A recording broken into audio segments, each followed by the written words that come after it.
Hello and welcome, everyone. I have a special guest with me today, William Kelley, and he goes by Bill. I met him a few years ago, and I was so intrigued because you have an incredible physical therapy practice.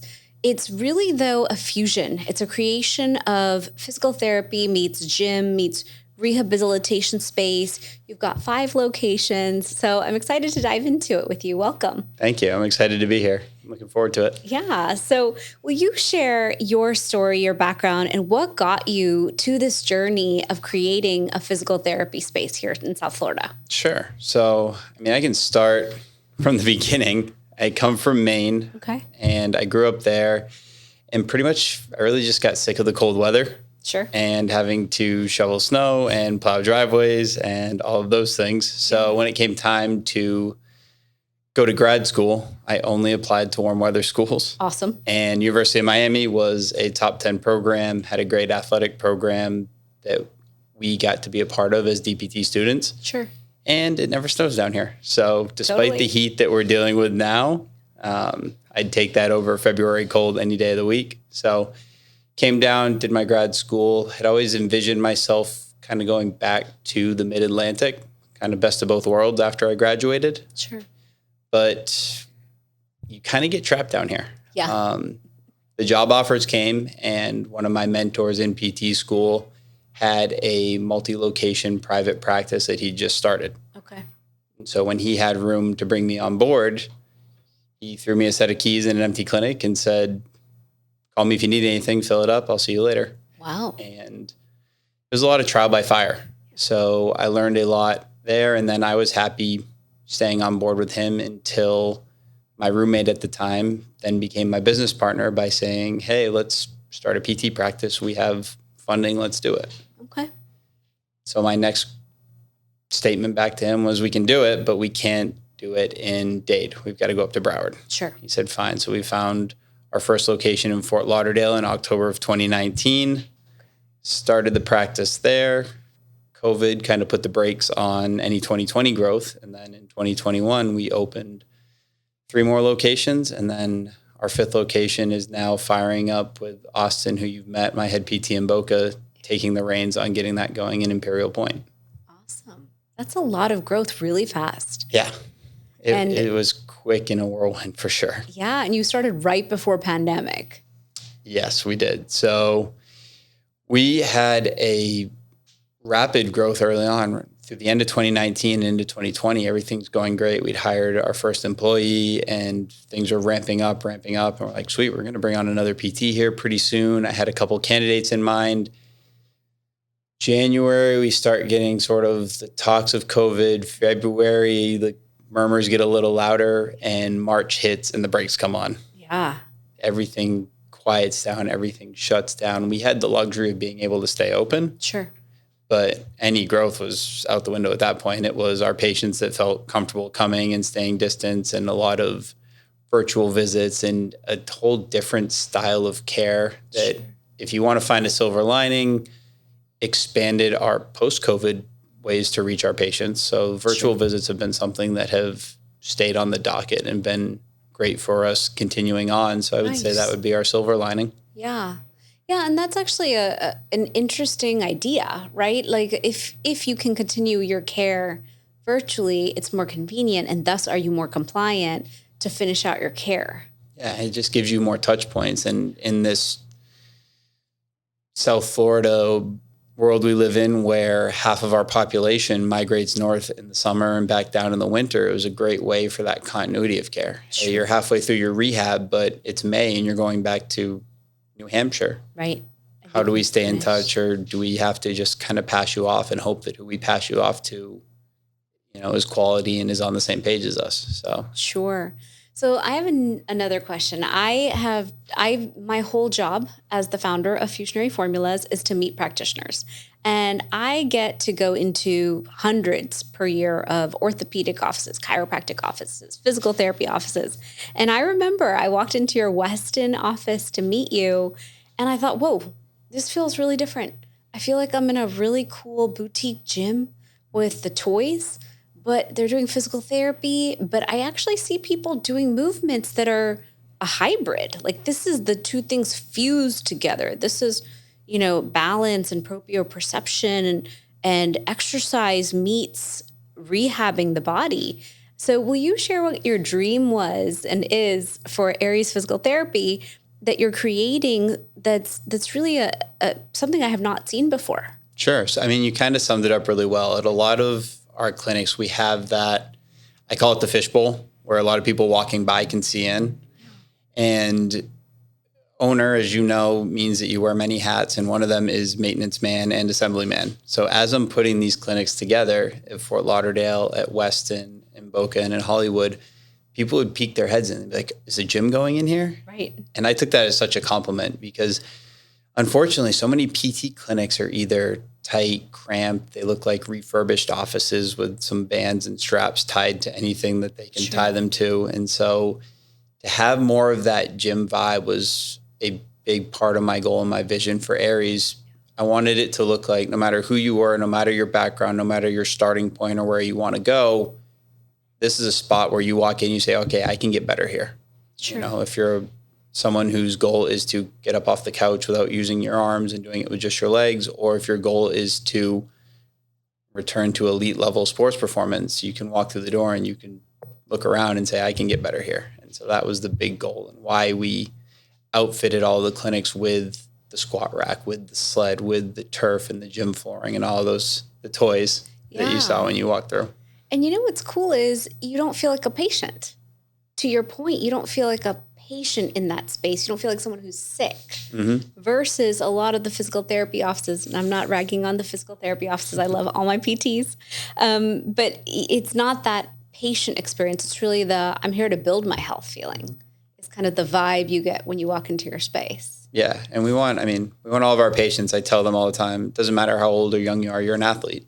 I've got a 94-year-old lady who I have doing plyometrics. We're not jumping up onto 30-inch boxes, but we are leaving the ground and landing and working on that at a very low level because, you're 94, but you're still an athlete. You still need to move and want to move. And the more resilient you are and the higher capability of movement you have, the better off you're going to be, no matter your age or activity level. So everyone's an athlete, even our geriatric athletes. Nice. I like that. I think so many of us have been raised to believe you just grow up, you work, you do what you do, and you're supposed to exercise at some point because it's just good for your health.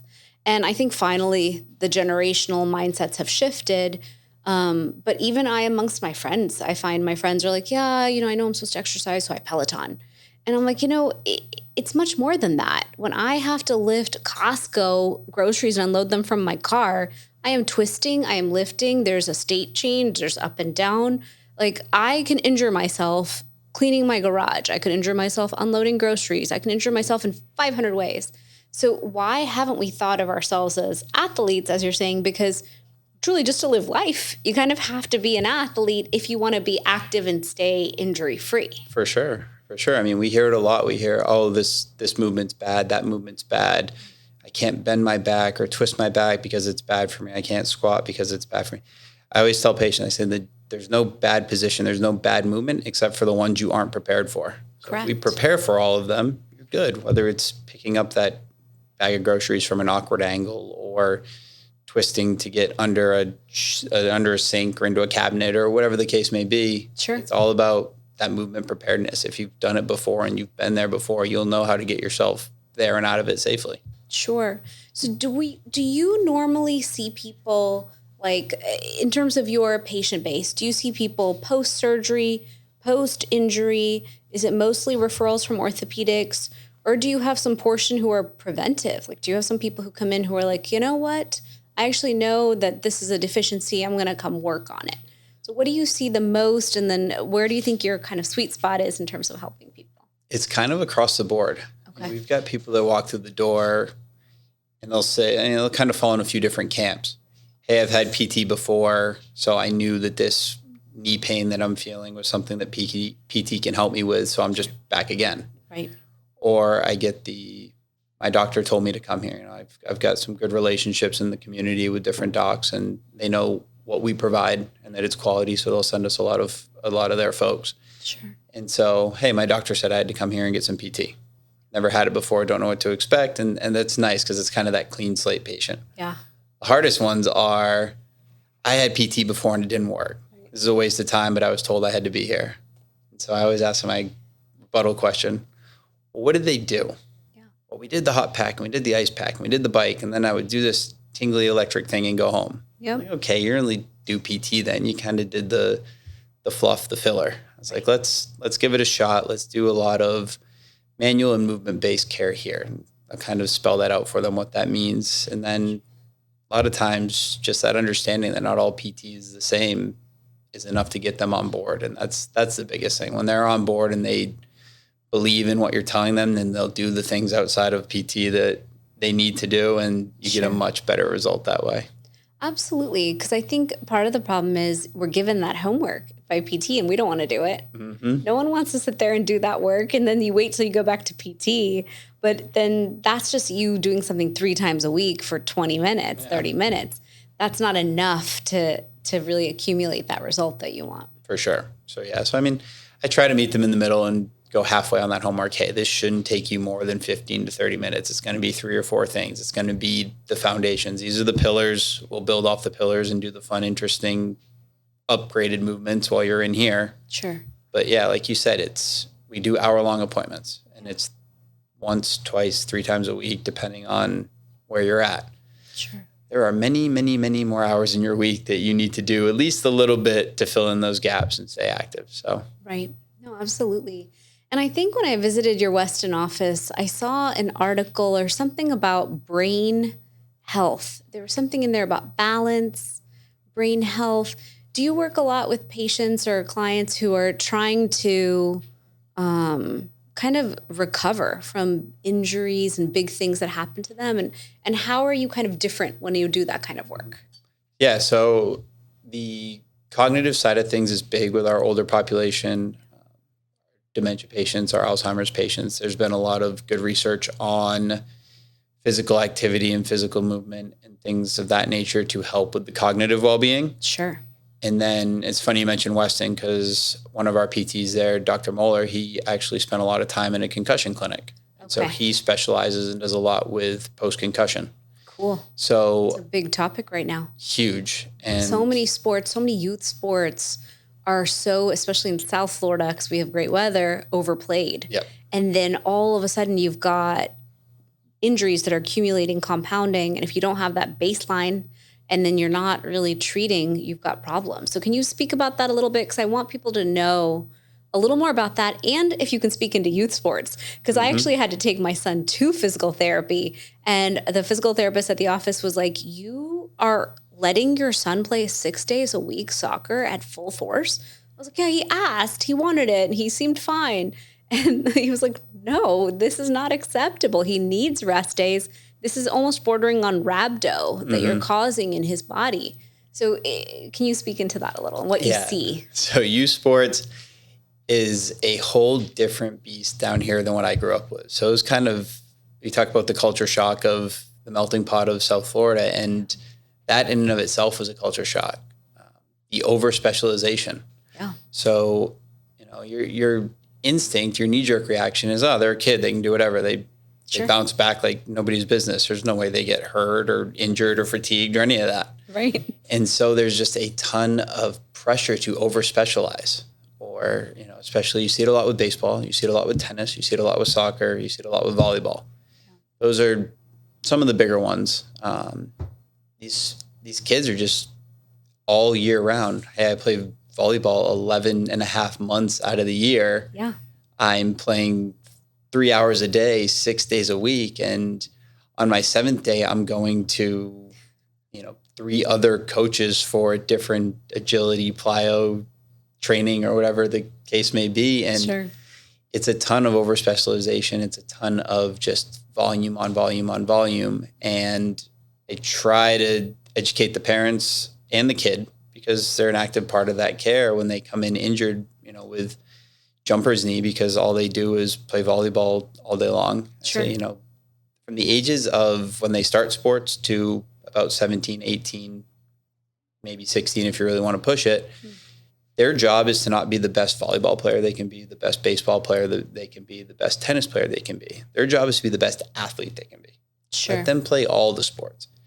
The NFL draft, not last year, but the year before, and I'm sure the numbers were similar this year, but 2 years ago, I remember hearing specifically 70% of drafted players were multi-sport athletes. And you look at some of the best in the NFL. Wow. That's a big deal. Russell Wilson, a starting quarterback in the NFL, was also a draft pick in the MLB. Patrick Mahomes, Kyler Murray, both guys that were baseball players as well. LeBron James was Ohio's Mr. Football when he was in high school. Wow. You see these guys that excel tremendously at other sports, and they bring that power, endurance, strength from both. Yeah. And fuse it to be epic in whichever one they choose to focus on. Exactly. Interesting. Those things all attack the body in a different way and address different deficits, but by being good at multiple things, you're going to be a much better and more well-rounded athlete. You're going to, like you said, fuse all those things together to be elite. And I mean, look at the longevity standpoint. LeBron is 20 years in now?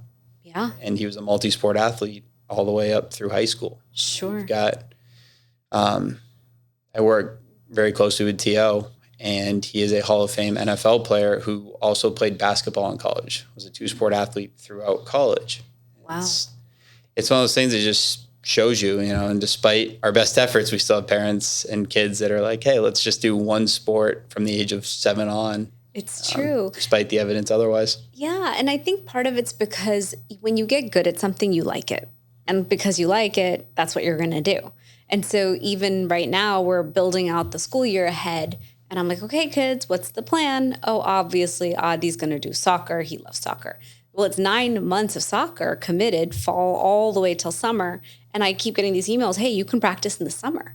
And I keep thinking, oh my God, you want him to play for an hour and a half in the burning heat through the summer? What? So he's ready to play in the fall? He's not a famous soccer player. How does this even matter in the end? Instead, to your point, we should do an opposite sport. We should do something that just really builds a whole different set of muscles, a whole different set of speed and fast muscle twitch and, like all the different things that you could be building. Yeah, absolutely. It's one of the schools down near our Fort Lauderdale clinic. We have a couple youth athletes there that their gym classes, they've exposed them to rowing. They've exposed them to golf. They've exposed them to tennis. There's all these different, rowing was the big one that I was like, wait, you have rowing in gym class? Nice. And so they actually take them out and they do a ton of rowing training. Wow. For those 6-8 weeks of that curriculum or that unit, they're rowers. And it's like, wow, that's just a cool way to get that sport diversity because as a kid too, I remember when I was 8 years old, my future looked much different than what it is now. I think I wanted to be an architect maybe. Sure. So, just like with career choices, sports are the same thing. Maybe you love a sport because you think it's your favorite because you don't know any others. Because you haven't been fully exposed to it. Right. That's cool. That's very cool. Going back to the cognitive thing for a second, just because it's Alzheimer's, dementia, Parkinson's, it's on the rise. It's a side passion topic of mine that I'm very interested in. And I think here in South Florida, we have such a significant aging population.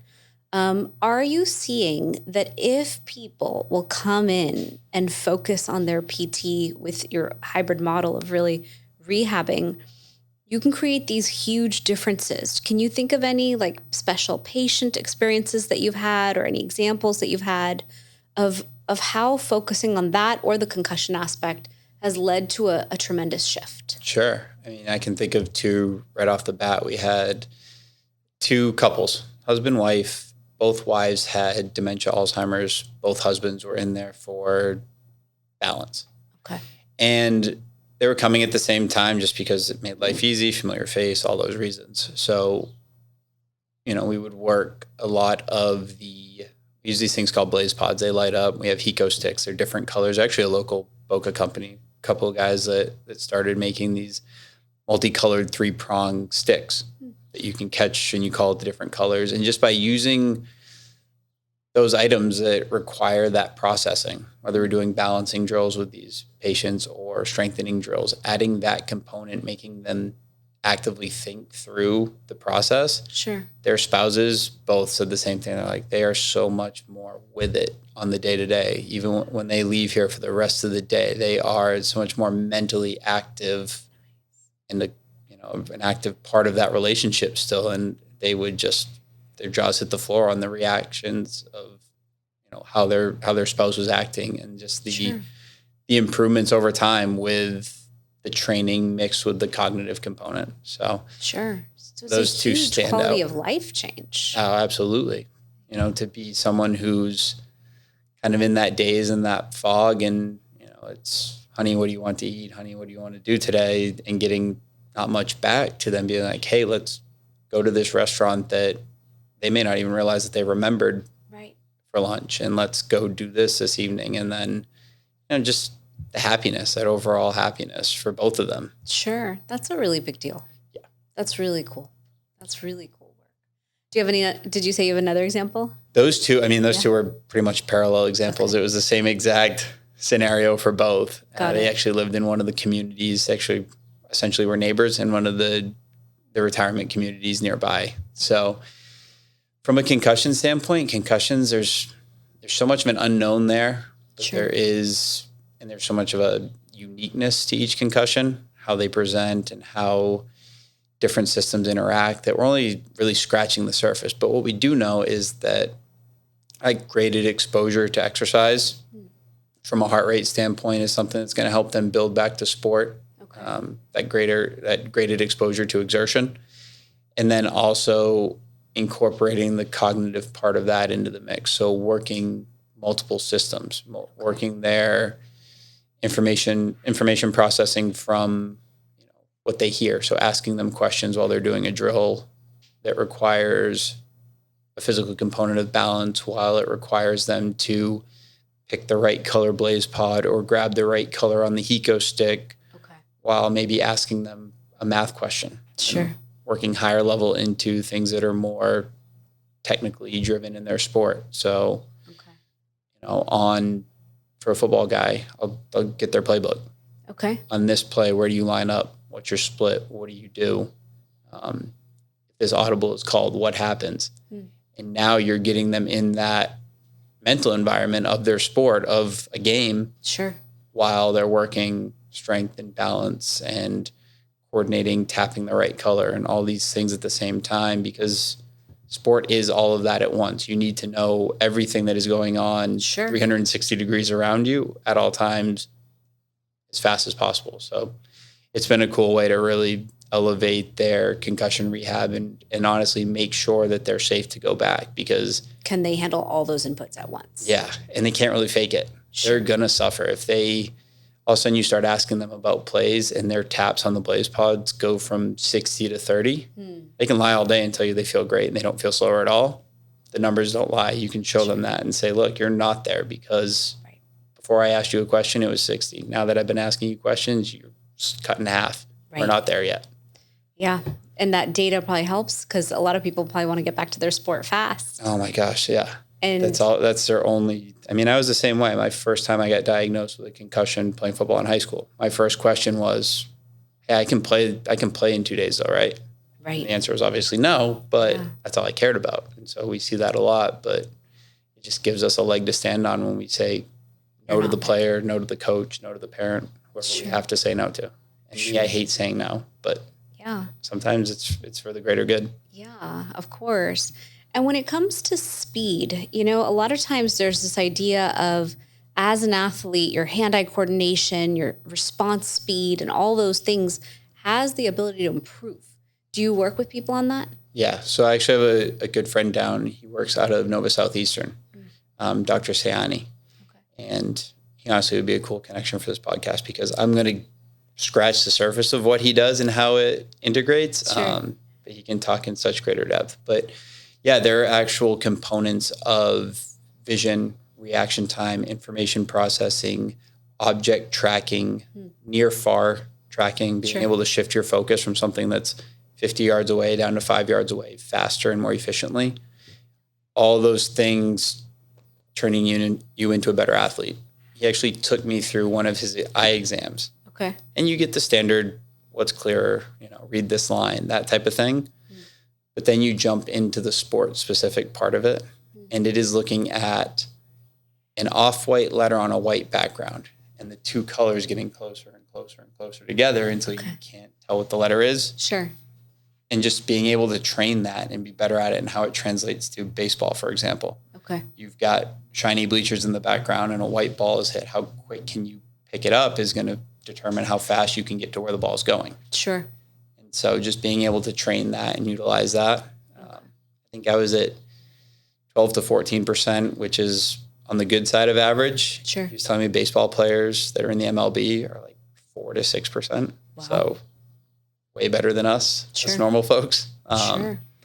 But yeah, there's a lot of those visual information processing systems that can be malleable and adaptable and change. And if you improve them, you're going to improve that athlete's performance because they can think easier. They have to think less. Sure. While they're performing the physical side of their sport.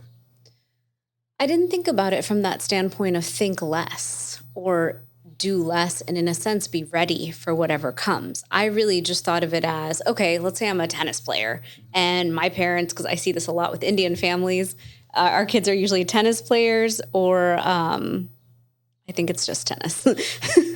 Typically, I don't see Indians in group sports. Usually we're not runners. Definitely we're not football players, not built for that kind of strength.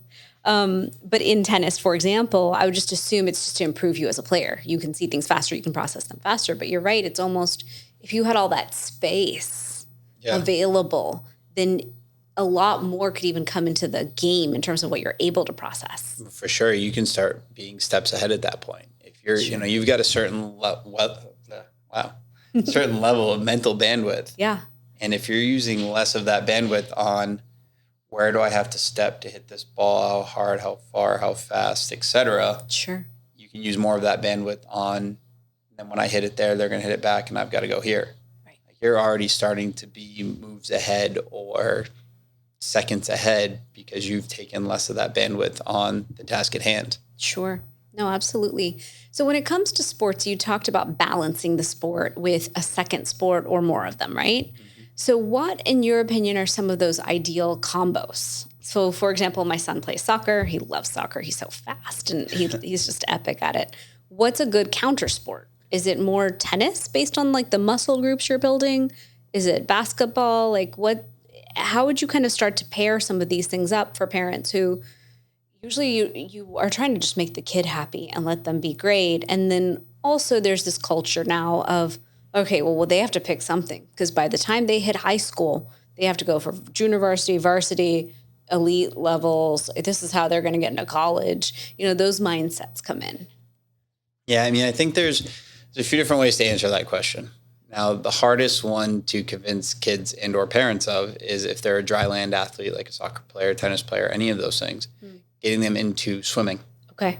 From a cardio, from an endurance, from a muscle group, from a movement, from a control the breathing standpoint, all of those things are so foreign to a soccer player who isn't a swimmer, to a tennis player who isn't a swimmer. Sure. But it's hard to get them excited about it because it is a much different, much more isolated beast of a sport. Sure. To be a swimmer, head down in the water, trying to get to your destination as fast as possible compared to a soccer player scoring goals, playing with a team, interacting, communicating, all of those things. So there's a lot of differences. That's probably the hardest one to convince kids of. Swimmers are another group that tend to over-specialize too. Of course. We've got like a 12-year-old, 13-year-old swimmer who coach upped us to 2-a-day practices 4 days a week and then days 5, 6, and 7 are just once a day instead of once every day. So they're a group that goes hard. Other than that, I mean, I think the biggest thing I encourage is find a second sport that you enjoy. Okay. So I so can it's use not a personal like example. A should be with B. It's more like whatever you're going to do. Find something that's different. They're all going to be helpful in their own way. Okay. So my personal, I was a football player, loved it, played forever. It was the only sport I cared about. If I could have played it year round and I had the choice, I probably would have chosen to. Played baseball, played basketball. As a kid, liked basketball. Basketball was fine, but unfortunately the height gene wasn't something I got dished out. So that career ended fairly early. Okay. Baseball was always boring for me, but I didn't have another option. Sure. until lacrosse came along. A lot of my friends were playing it. I'm like, all right, it's a contact sport. It's fast. It's team. I'll do that. It was probably the best thing for my footwork as a football player that I ever could have done. Wow. And I didn't think about it at the time. It was years later looking back my dad noticed it. He was actually pretty sharp on that. He was always my toughest critic, but also very with it and in tune with things that were better or worse or different. Sure. So yeah, lacrosse and just the footwork I gained from that being a different sport helped so much, and the vision and the ability to analyze angles and movement, because as a defender in lacrosse, one of your big jobs is, okay, this guy's coming from here. He's going to end up here at this point, at this time.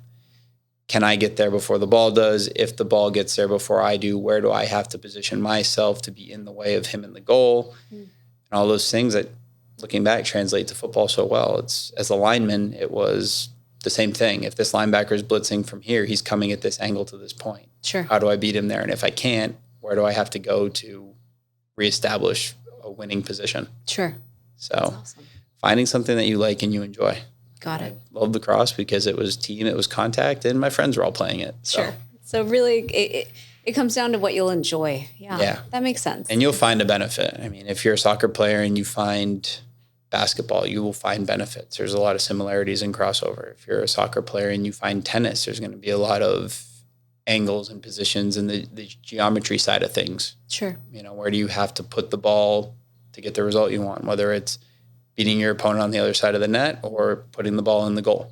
Sure. So. But you make an interesting argument that someone who loves soccer might not love swimming because it is so head down and individualistic, even though it's ideal in a sense. It's decompressing. It's, swimming is ubiquitously good for the body compared to a lot of the contact athletics that we choose to do. Absolutely. But it just takes a personality shift. It's a tougher sell. Yeah. Being able to hit someone in lacrosse was a big selling point for someone who liked to hit people in football. So sure. Much easier selling point than, hey, go swim laps for an hour. Totally. So, and then I feel like there's so much we could dive into further here, but I know we don't have all day because I know you have patients to see. But I want to ask one last question. Pickleball. So pickleball is so popular. It's a growing sport here in South Florida. I see it just all over. I see courts cropping up. But because I meet with practitioners like you all the time, I hear that there's a lot of injury coming out of it. I have a friend who she went to play pickleball and she tore her Achilles tendon in the first 5 minutes. No way. And then she went to play again months later after rehabbing the first one, and she tore the second one. And after that story, I was like, I will never play pickleball ever. I love the gym and I love to exercise, and I am not a happy human if I don't get to exercise, and that sacrifice doesn't sound worth it. So what is your experience with the sport and your thoughts? Okay, so I would be remiss if I didn't shout out my aunt Terry, who is a pickleball advocate and a half. She is obsessed. She found it, and she is that perfect description of what you said.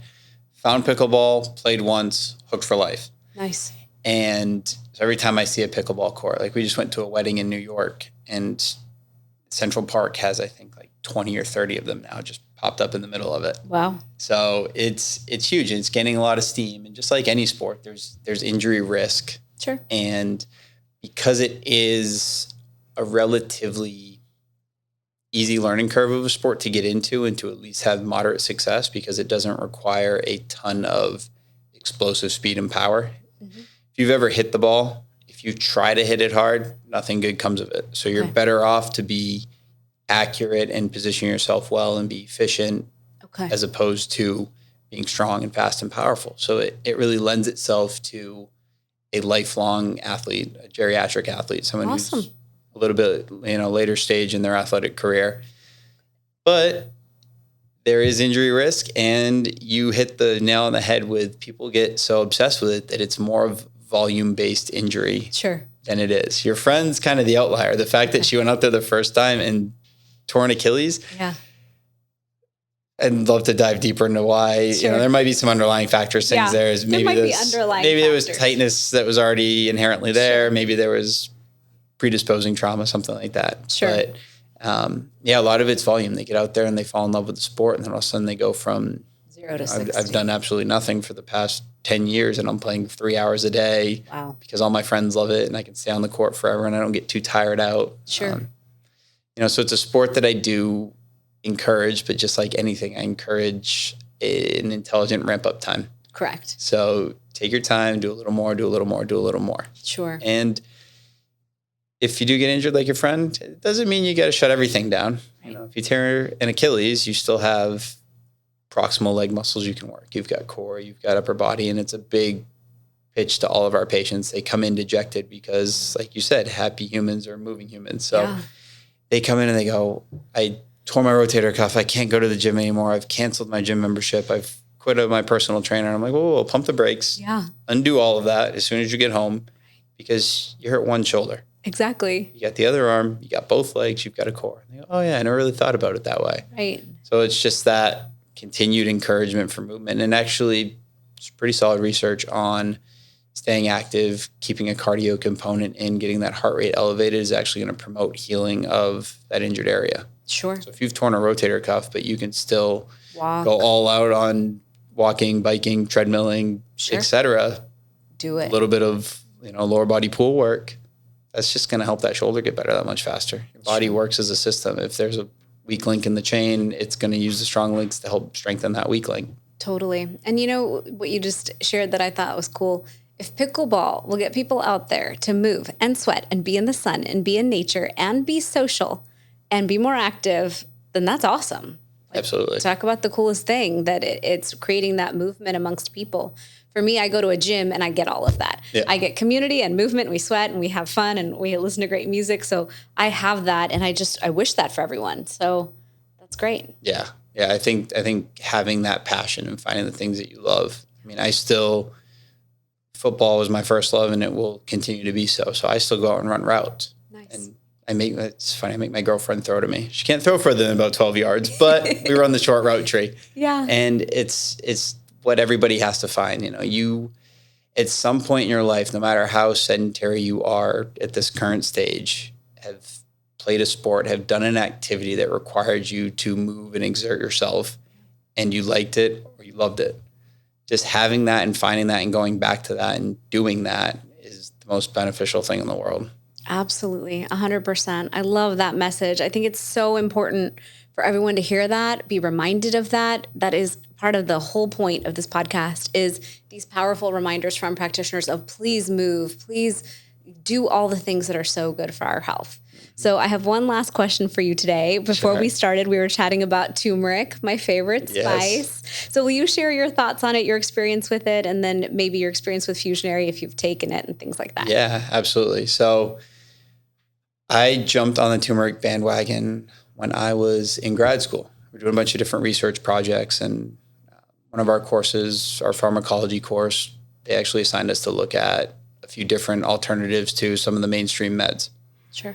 And so anti-inflammatories are big. They're prescribed all the time to a bunch of different people in different settings across the country, across the world.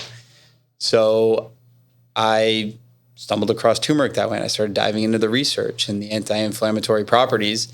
And so my lunch every day was chicken and vegetables. After I read the research on turmeric, my lunch every day was chicken, vegetables, turmeric, black pepper. Nice. And so that was my first experience in that.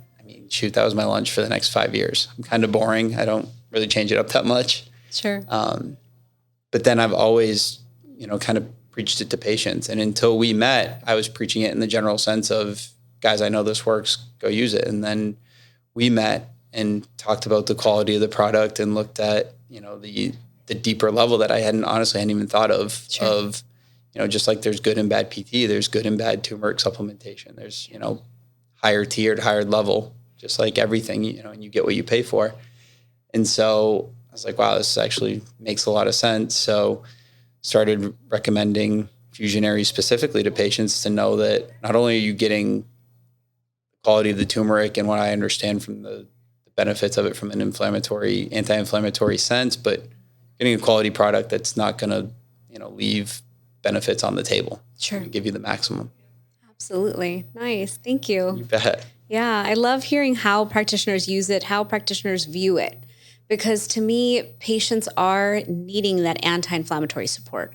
oftentimes, especially when they're coming to you, they're in pain. Yeah. And they're trying to get out of pain, but on that journey, they might cause a little more pain because they have to really rehab and fix themselves. So it's nice when they have a natural solution for inflammation pain rather than the drugs and the ones that have side effects. Yeah, for sure. I mean, just to be, I still am daily. I'm a daily turmeric taker and will be forever because day to day getting beat up in the inflammatory processes of, running around working on patients, which is my lifestyle right now, or whatever, manual labor if you're a construction worker, anything in between. Sure. You're going to want to combat that somehow. And taking a drug that's got those side effects, like you talked about day in and day out, isn't your best option when this is the no-brainer on the table. Totally. No, absolutely. Well, thank you. You bet. So will you share where our listeners today can find you, a little bit of, your website for Aries Physical Therapy and everything, just so they can find you? For sure. So ariesphysicaltherapy.com is our website.